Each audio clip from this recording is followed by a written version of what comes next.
Hello and welcome to a brand new Arseblog Arsecast right here on arseblog.com. How are you? Hope you're well. Thanks for being here. As ever, we are almost at the end of week one of the final interlull of 2018. Hurrah! It feels to me, and I know it isn't the case, but it feels to me like we've had more interlulls than usual. But no, it's been 3. This will be the 3rd one since the season began, which I think is fairly normal. There was one at the start of September, there was one at the start of October, and now one mid-November. So yeah, this is the 3rd one, but still, it's 6 weeks. That is a fair chunk of time. Like if someone said to you, go away on holidays for 6 weeks, you think that's ages. But the 6 weeks would go by in a flash, in an instant, because you'd be having a good time, wouldn't you? You'd be doing something you like doing in a place you wanted to be, whether it was up a mountain, in a cave, on a beach, in a hammock, drinking pina coladas. Look, we all have different wants and needs when it comes to our holidays, but the what's the word I'm looking for here? The common denominator is that we enjoy them, therefore the time goes quicker. But 6 weeks without Arsenal, that feels like a lot longer. Like when you spend half an hour playing a video game, the half an hour goes, flies by. But if you've got to spend half an hour in the dentist chair, well, that doesn't fly by as much, does it?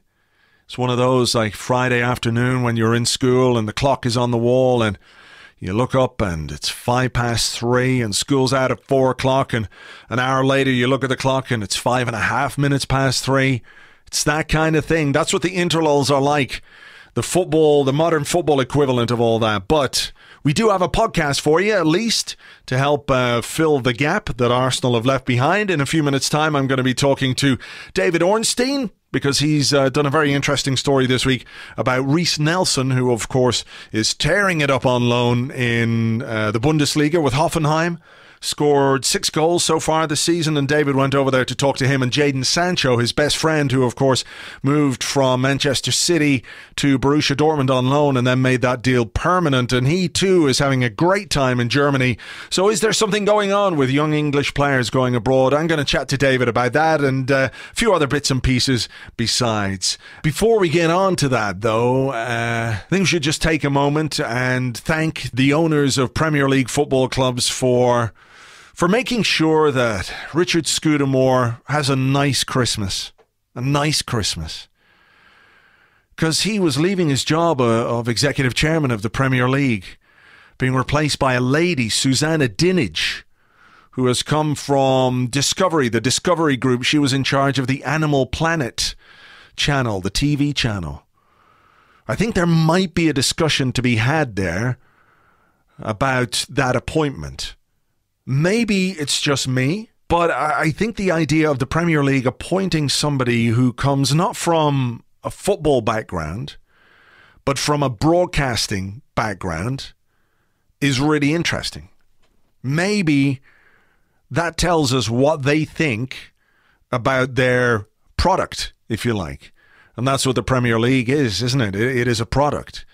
And what has driven that product, what has driven the value of that product and the worth of that product more than anything else are the TV deals. So I think it's really quite interesting that they brought somebody in with a real background and experience in broadcasting and TV and everything else, and not somebody who comes from a football background, a football administration background, somebody who is looking at football, the sport. This is somebody who's coming in to look at how football can be broadcast into more homes, how they can sell the rights for even more than they've sold them in the last number of years. You might remember when the last deal came in, it was slightly down on the previous deal. They've been going up and up and up and up, but now maybe we've hit the top of the curve. What should we do? Should we think about football, the game? Maybe this is a reaction to the arch capitalism that exists within not just football, but all sport these days. Maybe that's what it is. Maybe the idea should be to give people something back, a bit of what they loved about the game, about what made them fall in love with the game. Maybe we should concentrate on that. Or maybe we should get somebody from one of the biggest broadcasting platforms in the world to see if they can find a way of selling rights for even more than we sold them before. maybe that's just me being, a little bit too cynical. Because what are we fans, if not the lifeblood of the game? The wallet of the game, the purse of the game, the bank of the game, the Fort Knox of the game. We are the gold, which fuels everything else. The cows which are milked season after season, whether it's season tickets or TV subscriptions or merchandise and everything else. Without us, the game is nothing. But they know they've got a captive audience, and they know they can sell us more. More choice. That's what you guys need. More choice. It's not fair that just one broadcaster has the rights. More choice. That's what you need. You need it. Okay, more choice means more subscriptions. But you're better for it because you've got the choice of having to pay more for what you got for one price the last time. But look, no, we have the best interests of football and football fans at heart. Of course we do. We wouldn't just rapaciously squeeze every last penny out of you. No, we wouldn't do that. It's why I have to say I'm a little bit surprised at some of the reaction that I've seen to this £5 million bonus that football clubs, Premier League clubs, were asked to pay to Richard Scudamore, the outgoing executive chairman of the Premier League. He was leaving his post. Susanna Dinenage was coming in at the start of the year. And Bruce Buck, Chelsea chairman, wrote to all the Premier League owners and said, you know what, we should have a little whip around here for old Dickie. He's done a lot for us. He's made us richer. How about you give him £250,000 each and we can send him on his way, because he has made so much for us. He has done so much for our investments in these football clubs that we care about so much. And what better way for us to show our appreciation of that than to give him £5 million. £5 million. £5 million. This is a guy who earned £2.5 million last year. His basic salary was £900,000 a year, but with bonuses, it all came up to £2.5 million a year. After tax, that's around £24,000 per week. So, clearly he needs a bit of a helping hand here. He's only had this job for 19 years. I know his salary has probably increased over the course of that 19 years, but this is what happened. So they ask all the Premier League clubs to give £250,000. Fans rightly are outraged, saying, you know what? Each club could do an awful lot more with that money than give it to a millionaire. £250,000. Maybe it's not a huge amount of money in the grand scheme of things when you take into account footballers' wages and what football clubs turn over and how much money they get. But still, think what you could do with £250,000. You know what you see now all the time? You see groups of fans getting together before games and saying, look, if you're coming to the game, there's a food bank on the way. Maybe you could donate some food, because there are people who have so little that they need food banks to survive, to feed themselves and their kids and their families. I mean, could £250,000 from each football club contribute to that in some way? How many tickets would it subsidise for young fans? How much could you give to community projects? How much could you give to grassroots football to invest in the game? As somebody very cleverly pointed out on Arseblog News in the comments, if they really wanted to honour the work that he did, why didn't they set up a foundation with that £5 million? As he said, the Scudamore School of Sports, statue of the man outside, like Zoolander, the Richard Scudamore School for kids who can't play football good but want to do football good too. Think about what you could do with that £5 million. And so the Premier League then release a statement and tell us that Scudamore has been kept on for 3 years on a consultancy basis, and this £5 million that the Premier League clubs voted for is going to be paid over the duration of that 3 years while he remains in situ as a consultant. So we're to believe that this was the plan, and it isn't just a way to kind of sugarcoat what is one of the most appallingly ill-judged moves that the Premier League have ever made. Right? Richard Scudamore was paid a basic salary of £900,000 a year. That was his basic salary for doing all the work as the executive chairman of the Premier League. And we're supposed to buy a story which tells us that he's going to be paid, £1,666,666 £666 a year for some part-time consultancy? Get the fuck. These cunts really think that we are stupid. They think we're stupid idiots who will believe anything. And going back to why I was saying I was a little bit surprised by it, as more and more shit like this happens in football, where it will require collective action from fans that puts aside rivalry and everything else for the benefit of the game. And people say, well, he did a great job. Why shouldn't he get a £5 million payoff? Yeah, he did a great job. He was really fucking well paid for it as well. Really well paid.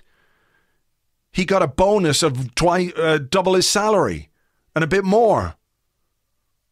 Well done to you. You did a very good job. Here's your salary again and another £250,000 on top of that. That's his reward for doing what was seen to be a very good job. And well, it's just business. This is what happens. We should just accept it kind of thing. I don't think we should. I don't think we should. I think we should say if we're fucking pissed off about it or outraged about it or we feel like it's not right. Why shouldn't we say that? Because the more you go on and the more you shrug your shoulders at things, the more they do it and the more they get away with it. And ultimately, who's paying? Who the fuck is paying for this? Fans are paying. You're paying, I'm paying, they're paying, whether you're Arsenal, whether you're Liverpool, whether you're Tottenham, whether you're Man United, whatever. Stan Kroenke didn't dip into his own pockets, did he? And take out $250,000 and say, thanks, old Dickie Scudamore. You made me richer than I was. Here's a token of my appreciation. No. Clubs will pay for it. The money that you and I put into our club and other fans put into their clubs comes out when it could do a lot more and goes into the pockets of a rich man. Millionaires making another millionaire even more wealthy. And it's fucking bollocks. I don't know what we can do to stop it, but unless we actually think about it and express some measure of unhappiness at it, nothing will ever change. And he should be absolutely embarrassed at taking that money. He should be embarrassed. He won't be, of course, but he should be. Daniel Levy, the Tottenham chairman, said, we're all very supportive. He has unique knowledge and experience. All the clubs are behind it. Yeah, I can imagine you'd be behind it. This is a guy who pays himself more than any player at Tottenham. Still can't get a stadium built in time. But I guess that's a separate issue. It's hard not to be cynical, isn't it? We pay through the nose to watch football. Whether it's your season ticket, whether it's your TV subscription, they take us for every single penny they can get. And we all understand it. We all know why. We all buy into it. Until such time as there comes a breaking point for people. And there will, and there have been. I've seen it down the years. People who have just said, no, not doing it anymore. Not paying those subscriptions, not paying those season ticket prices. And they walk away. And they leave something behind that they love because they've been pushed too far. And everyone has their own breaking point, I guess. Everyone has their own line in the sand. But shit like this pushes you ever closer to it, I think. Anyway, you might disagree. You might think it's a fair reward for the work that he's done over the last 19 years. It's a drop in the ocean.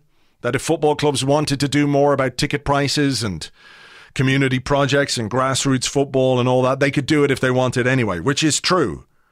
It's true. But every now and again, you're reminded of what really drives the people who are in charge of a game that we all love and devote a lot of our time to, a lot of our lives to, and it just sticks in the craw a little bit. So look, let's leave that behind and move on. So, joining me now on the Arsecast, somebody who we normally have on around transfer window time, but David Ornstein's knowledge of Arsenal goes a lot further than just transfers. And this week, David, welcome back, by the way, sorry. Thanks, Andrew. A pleasure as always. But this week you've been talking to two young English footballers who are making headlines in Germany because of the performances that they're putting in. One, Jadon Sancho, and the other, who will be of great interest to Arsenal fans, of course, is Reiss Nelson, who's on loan at Hoffenheim for the season. Maybe not the entire season. We'll see what happens there, and I might ask you about that in a little bit. Yeah. But it's very interesting, isn't it, to see two young English players go away on loan to a big league. Obviously Sancho is not on loan anymore at Dortmund, but Reiss Nelson is on loan at Hoffenheim. And often we associate these loans with a kind of, well, we don't know quite what to do with them at this stage in their development, so we'll throw them out there, see if they can go to a Dutch club or a French club and maybe play a few games and man up a bit, as it were, mature as players. But what Reiss Nelson is doing is really something else.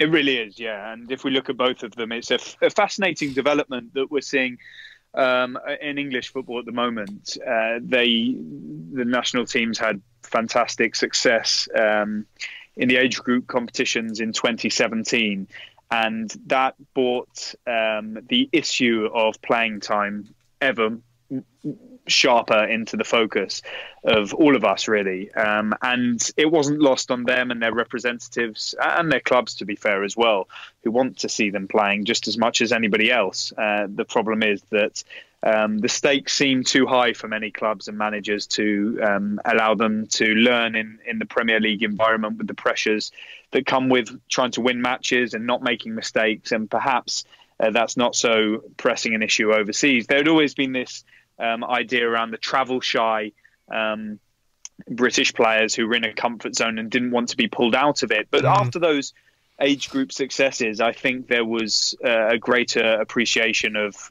the possibility and of going abroad and the desire for clubs overseas to take English talent, because in countries like Germany and the Netherlands, English players are incredibly highly regarded. Spain also, although none, Marcus McGuane from Arsenal aside, have really made the move over to Spain at a young age.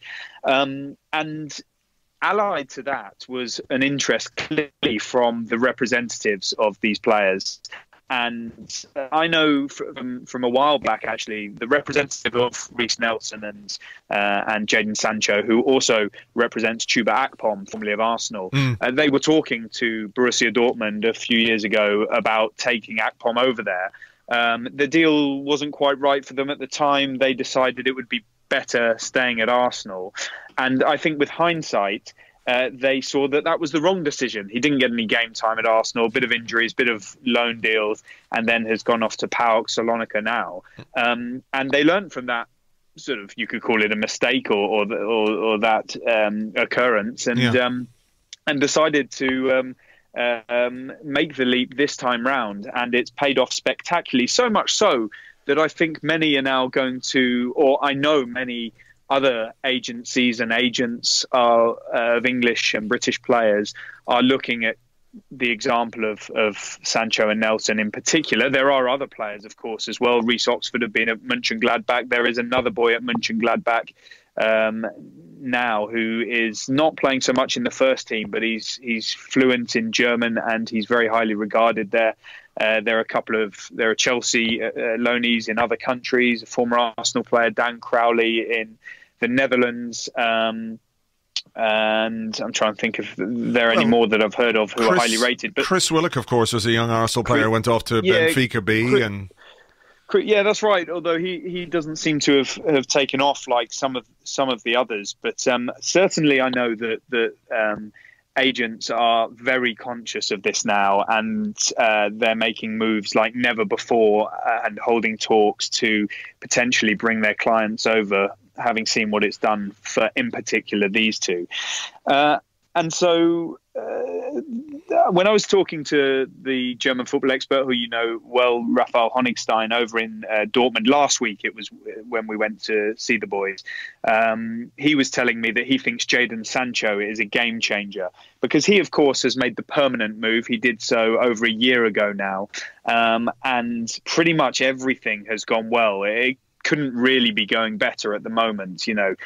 On the same weekend that his contemporary from Man City, Phil Foden, got a couple of consolation minutes really at the end of the Manchester derby, he was playing 90 minutes and starring with a hand in 2 goals for Borussia Dortmund against Bayern Munich in the Klassiker, and making more highlights reels all over the internet and going viral. It was perfect timing for us to speak to him, of course. And then Reiss Nelson, who has been more prolific from a goal-scoring sense, a much smaller club in Hoffenheim, less pressure than Sancho will be feeling, and he's only on loan. So, of course, he will be going back to Arsenal, all being well. So it's a very different situation, but he is absolutely revelling. And from a few people I speak to within football, coaches and people who know the youth scene very well, they say he's every bit as good as Jadon Sancho. Some people feel potentially even better. Slightly different, of course.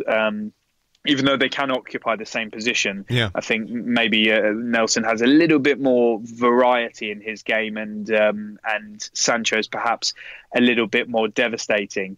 But yeah, so Reiss Nelson's loving it over there, genuinely, and I'm more than happy to tell you much more about my visit over there. And so far, so good for both of them. It really could be a step change for English football. Yeah, I mean, I'm curious as to what your thoughts are on why this is happening, because, as you said, the English players have tended to be a bit insular, and you can understand why. You know, if you're at a big club like Arsenal, you're well paid as a young player. You may not play as much, but comparatively to what that young player might earn in Germany or Spain, France, it's considerably more. Is there perhaps a realization that in order to make the most of a football career, which is short, but I suppose it's better to have a long career with a measure of success and development than be a very highly thought of youngster who never quite makes the grade because he doesn't play enough in his formative years? Is that playing a part in this decision making? I mean, you could answer perhaps in general terms, but also when it comes to Reiss Nelson, was the fact that Jadon Sancho was over there, was that a reason why he thought it would be a good idea to go there, or is there something else driving that decision? A bit of both. Definitely, Sancho was an influence on Nelson. They're best friends. They grew up together in Southwark. They played together at a very young age. They've always remained close. Nelson was telling me about the WhatsApp group that he's on with Jadon Sancho and some of their other friends from back home. They don't get to see each other so much in Germany, but when they have 2 days off, they fly back to the UK together, and they're back home with all their friends like the old days. And Reiss Nelson was very clear that it was Sancho for him who was the trendsetter, and he decided that gave him the confidence to come over. And now many English players who he knows, because of course these boys have come up through the England ranks, so they know boys from many other clubs at a similar age to them. They're all asking Reiss Nelson, and I'm sure it's the same for Jadon Sancho, what's it like out in Germany? What's the Bundesliga like? And of course they're saying wonderful things back because they're having such a great time, and they really are having a great time. They don't appear to be homesick to me. Reiss Nelson has his mum, brother and sister, I think, in an apartment with him in Heidelberg, which is about 35 minutes drive from Hoffenheim. It's a very famous university city. It's gorgeous, really, and there's lots of restaurants, shops, amenities. Anyone would have a good time there, whatever age, really. And Jadon Sancho's in an apartment with his dad. He's got a chef that Dortmund recommended. He used to be with the national team. I think we'd all like that at 18 Absolutely, years old. Yeah. And so for Reiss Nelson, there was definitely a precedent there, a role model. And if we look further back, we're going back to the late 1970s when it was the likes of Kevin Keegan, Tony Woodcock, and a few others who went to Germany, but they were very much the finished article. They were already, well, Keegan's case, he was already a star name when he went to Hamburg, and there was nobody in between that, and that shows the importance of role models. None of the English players who, as we know, with the advent of the Premier League and the influx of so much money, we had this argument that English players have got a comfort zone. They're getting too much too soon. They're not cleaning the boots anymore. It's a very comfortable life, and that's the truth. So they were earning more than they could ever imagine, and although they weren't getting first team opportunities for many of them, it didn't really matter, and they had no evidence that going abroad would make things even better, let alone the fact that they would earn less money if the overseas clubs were paying them. It's a pretty daunting prospect for anybody, I would imagine. But when somebody breaks that mold, like Sancho has done, then clearly it's going to encourage others to come. If you look at the statistics as well, I think that's a really key factor here. This week, there were 61 English qualified starters in the Premier League, 27.7%. And that the average for the season now stands at 29.8%, which is down from, I think, 33% roughly at this in the 2017 to 18 season. The all-time low is just a couple of percent lower. So and that was from a couple of years previously. In the top 6 clubs, it's even lower. 21.2% of players, of English qualified players, were starting for the top 6 clubs last weekend. So it's a pretty bleak picture. I think if you look at the minutes played by players aged 21 or under in the Premier League so far this season, it's just 5.3%. And I think the penny is now finally dropping. That combination of foreign leagues and clubs seeing how good the English players are via the tournaments and success and their scouting of club football. They're playing it much more regularly in the sort of Youth Champions League or whatever it's called now, so they're getting exposure to these other clubs, and that key thing, the opportunity. When I said it to you at the start of this answer that it's a bit of both, there may be something else in this as well. There may be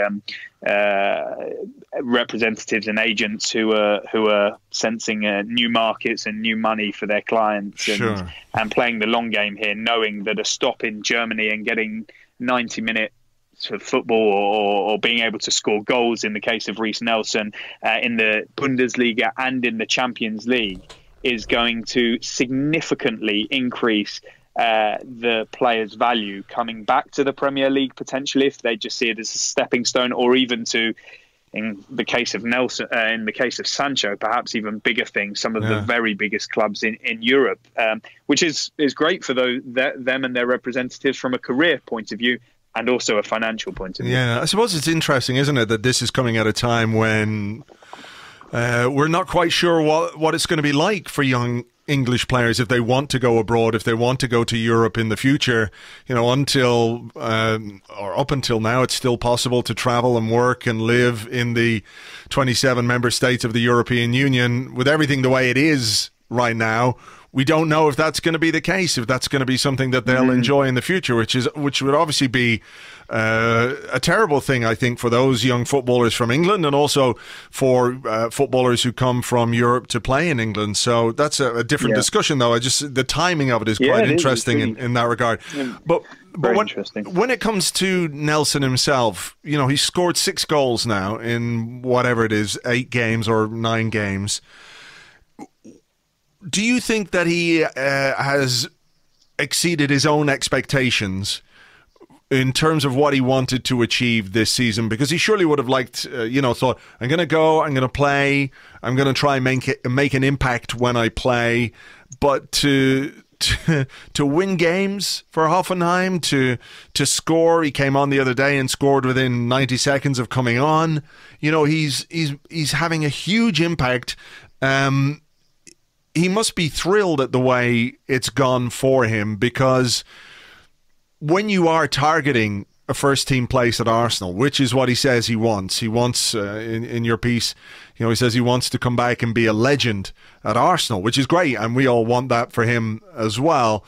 He's not doing his chances any harm at all, is he, by making that kind of an impact so soon?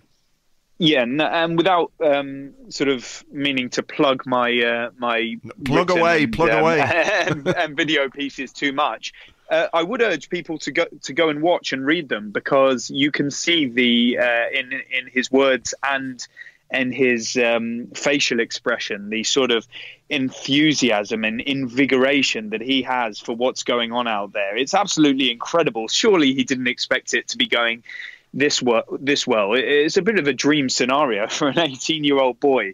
6 goals in 7 league games it is, actually, and right. 1 assist in the Champions League as well, coming on and, as you said, at the weekend winning a match for Hoffenheim, and being a very popular member of the dressing room, from what I hear.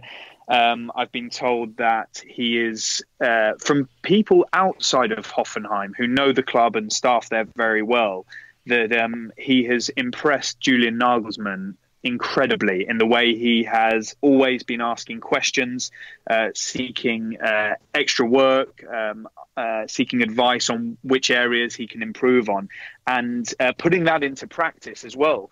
I think the likes of Nagelsmann and Lucien Favre at Dortmund, I think they would always sort of err on the side of caution when speaking publicly about these guys. They don't want people to get too carried away. They want to keep a lid on the sort of the hype that's building around them. But Nagelsmann, in the quotes that I've seen recently, can't speak highly enough of Nelson, and I don't think that's a sort of mirage. I think that's true. I think that they're incredibly impressed by him. I don't know what his intentions were in the summer, whether he thought we didn't really get time to get into the Arsenal side of things, whether he thought he was going to figure in the first team shake-up. But one thing that is clear with Arsenal now, and many clubs in the Premier League, they really are trying to target specific clubs and be absolutely convinced.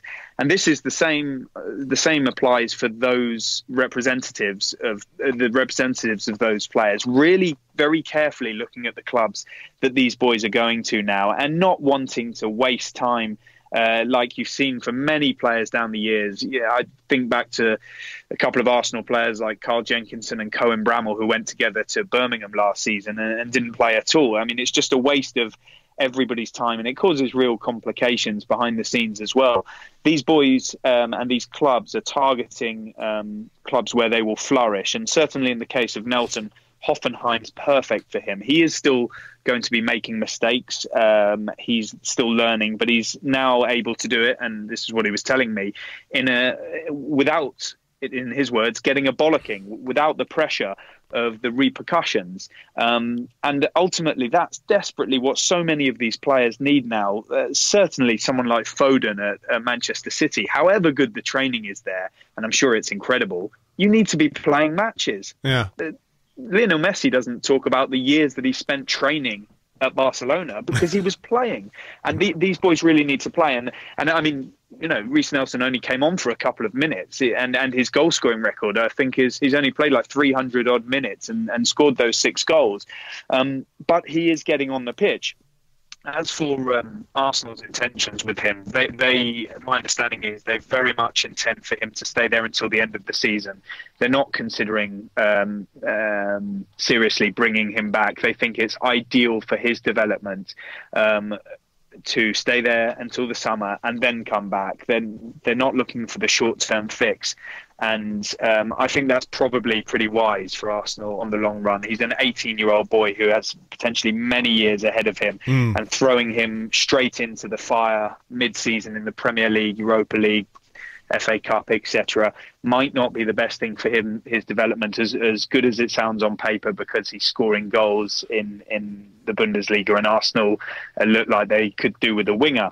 I think Arsenal's plan was to that Reiss Nelson would come back next summer and take the squad place of Danny Welbeck, who, of course, wasn't being offered a new contract.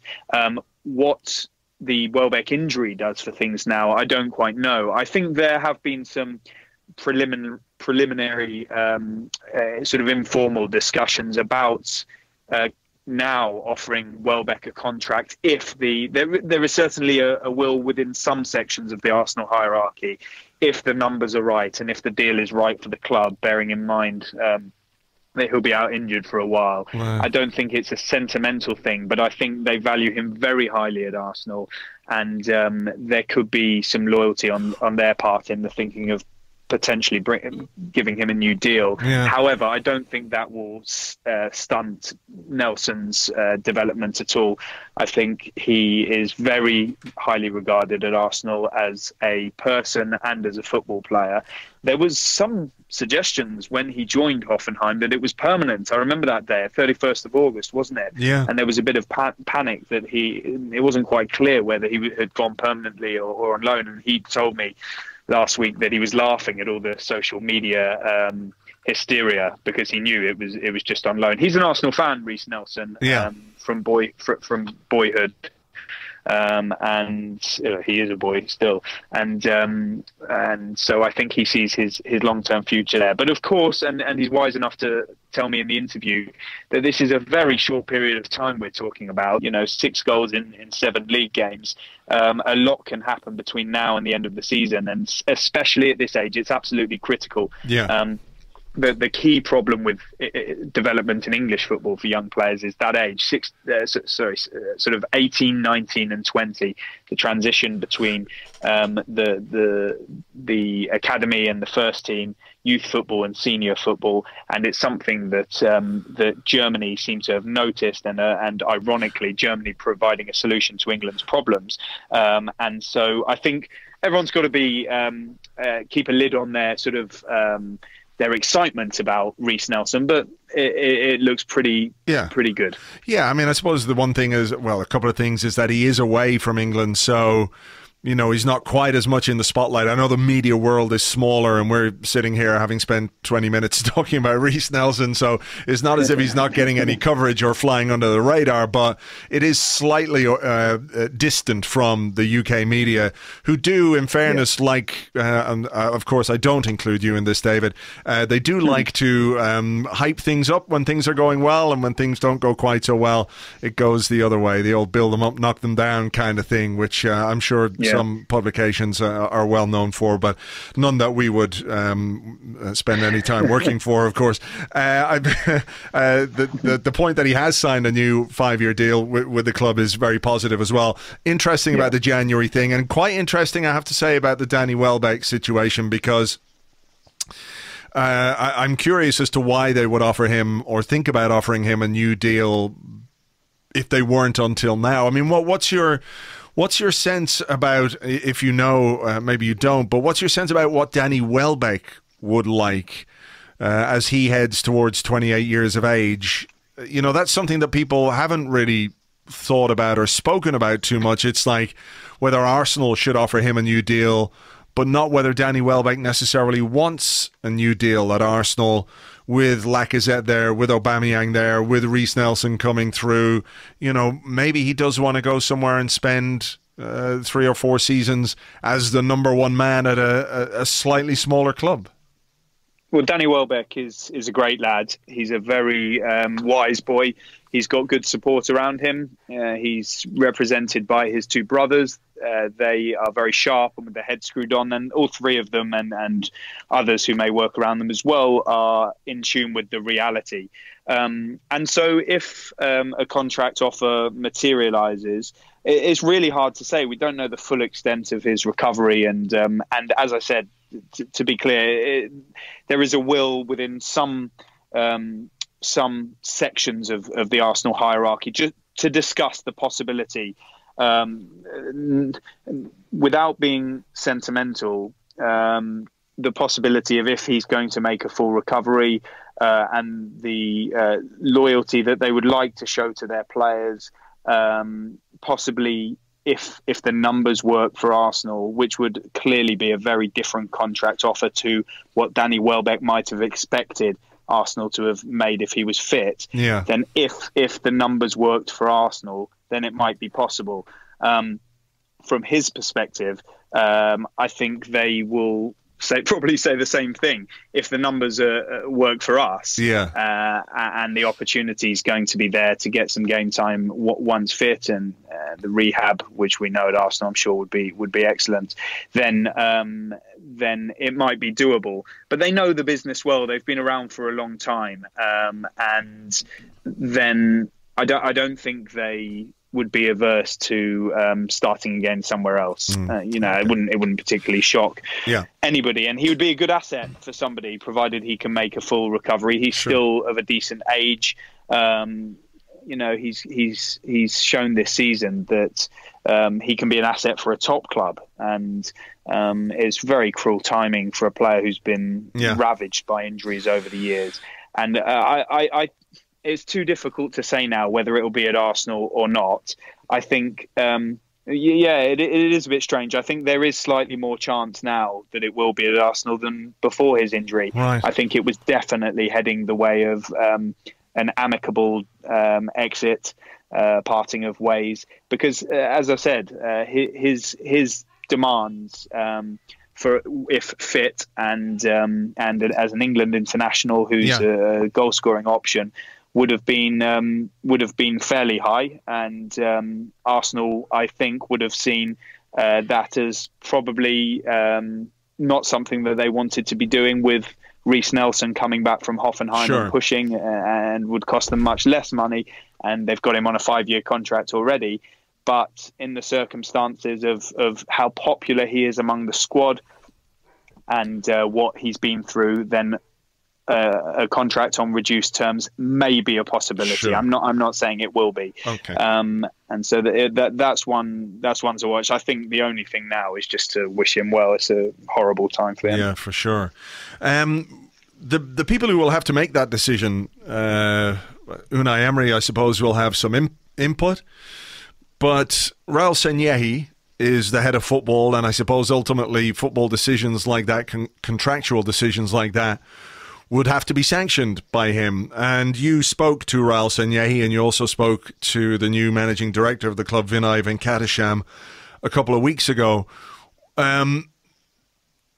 We saw, or we read the transcript of that interview, and as ever with people like this at Arsenal, they say the right things, or they say things that we all want to hear about ambition, about achieving things, about taking the club in the right direction, about getting back to where we want to get back to, which is in the Champions League and challenging for the Premier League again. What was your sense of the two men when you interviewed them? Perhaps in comparison, I don't want to say necessarily, these guys are better than the last guy, but obviously having some dealings with Ivan Gazidis in the past, could you see any or sense any marked difference between the two? Is the fact that Stan Kroenke and KSE are now the 100% owners, does that change the dynamic at boardroom level in some way now that they don't have the issue of Ali Sharuzmanov and his shareholding sort of sitting there like a white elephant?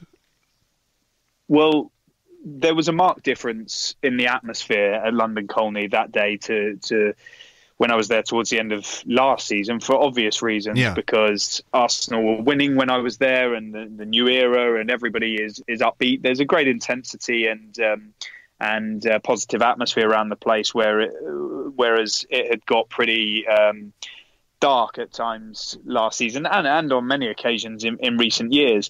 In terms of Vinay and Raul, they're full of energy, full of smiles and laughter and humour, very easy to chat to, and very relaxed. It was one difference was that we were seeing them. We hadn't seen Ivan Gazidis for quite a long time. We saw him on the day that Emery was unveiled. We saw him on the day it was announced that Arsene Wenger would be leaving the club. And prior to that, we hadn't seen him do any interviews for a long, long time, having done a lot, comparatively a lot, compared to his contemporaries at many other of the leading clubs in his early years at Arsenal. But Ivan Gazidis was really scarred by, I think, by the criticism he received throughout his tenure. And, there was a period where things looked up around the signing of the new commercial deal with Puma and the renewing with Emirates, which was a moment where he, as we all know, said that Arsenal were now ready to compete at level with the likes of Bayern Munich, and certain phrases like that and catalysts for change later on would come back to haunt him.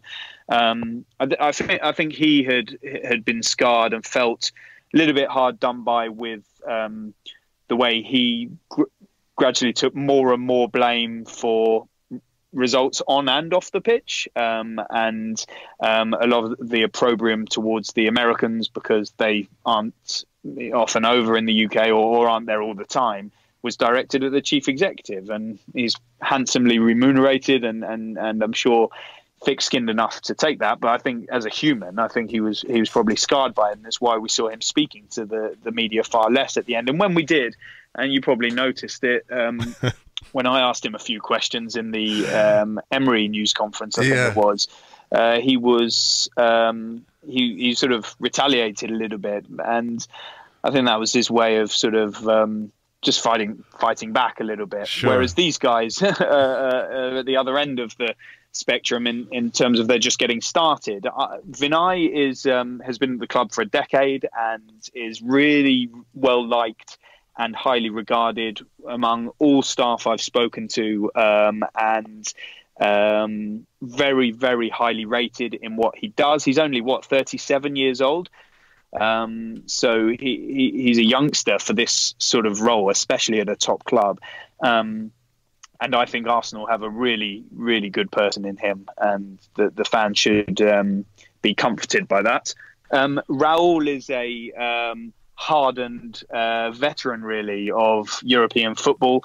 He's a bit older, and he came from Barcelona, and he was involved with Nike before that, was involved in many of the big transfers at Barcelona, such as the arrival of Neymar and Luis Suarez, etc., contract renewals for Lionel Messi.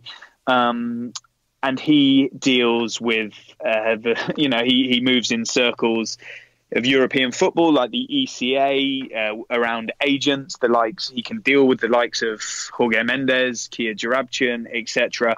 So their roles are very different. I think they can work very well together. I really do. I know it's a bit of an unusual setup for English football, but Manchester City have two heads in Soriano and Begiristain, and the way their lines of work are clearly delineated, Vinay focusing purely on the sort of management and commercial side of things, whereas Raul was focusing on the football side of things. There's a separation. I did ask them what happens if you don't agree on something. And he said, we'll cross that bridge when it comes to it. It wasn't particularly reassuring. He did, but then again, at least he was honest. He didn't duck away from the fact that there will be disagreements, and they'll deal with it like adults.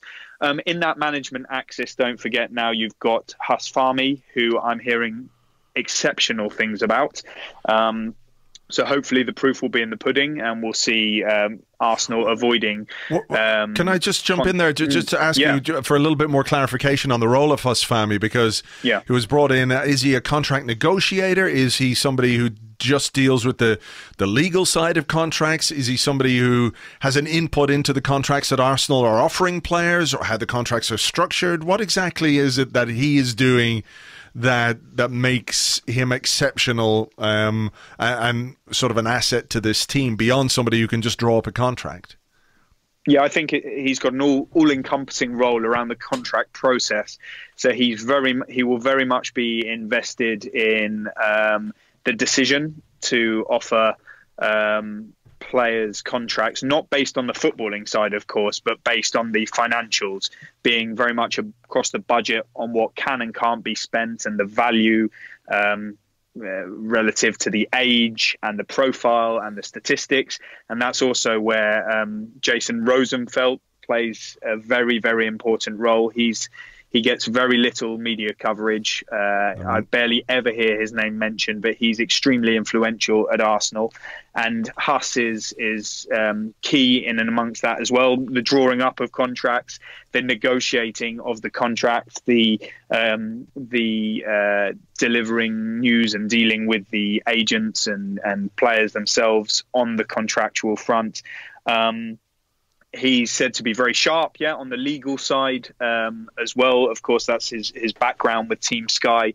I don't think there will be nearly as much procrastination as there was before. I think they will get things done pretty clinically. Well, we've seen that with Ramsey, whether you like it or not.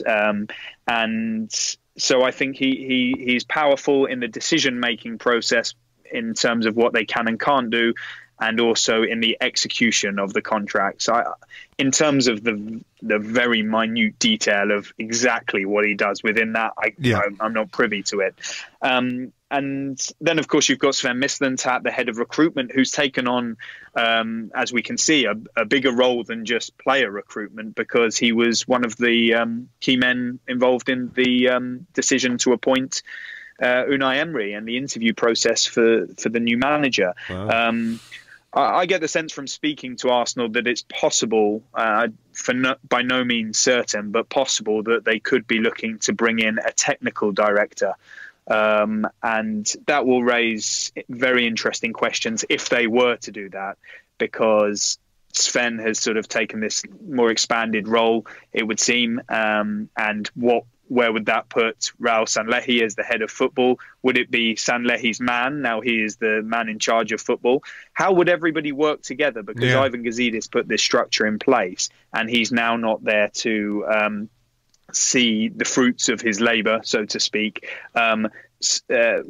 He put Vinay he and the American ownership put Vinay and Raul together. They obviously didn't choose that, but they know each other. They have done for a long time through Barcelona and Arsenal, and they get on very well.